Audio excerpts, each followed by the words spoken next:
let's talk about sit-ups. My first point is this: you always gotta think about the specificity. That means what you practice is what you get good at. So think about a crunch or a sit-up. What does that make you good at? Basically what you can do is, if you're a caterpillar, well, you can crawl up and protect yourself. But you're a human being that needs to be functional and play sports. You don't need to be able to get really good at crawling up and protecting yourself from what? Like, who's gonna, somebody's gonna eat you? That's not gonna happen. So you gotta make sure that every time you go to the gym or you work out, it's something that you can translate into whatever sport you're doing. Just think about what is your core, the group of muscles that is like your midsection of your body.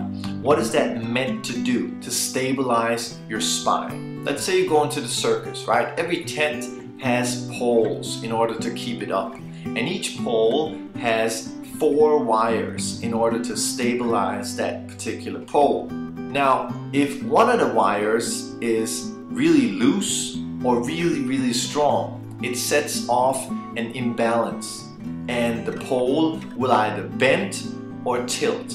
If you're very strong or very loose in one of the directions of pole, meaning that your parts of your core musculature is weak or really strong or tight, you're gonna have the same kind of imbalance. You're either gonna be tilting or bending. A sit-up is basically an isolation exercise.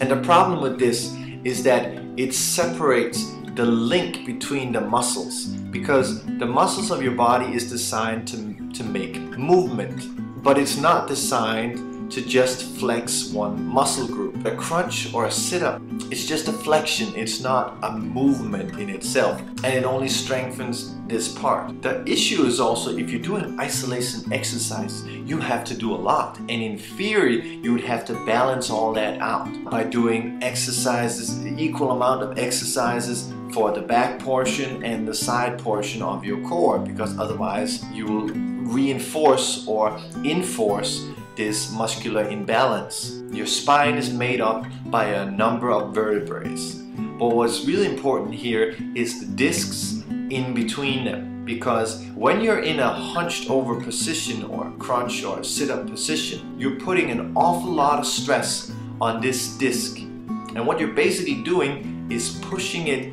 outwards.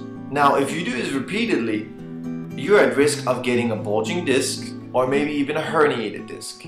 Plus, do you realize that because all of the sitting and all of the work that we do in modern day society, we're like prone to having bad posture because we're always in a hunched over position. And if you're dealing with, or if you are yourself, a taller athlete, well, guess what? Most things won't fit you.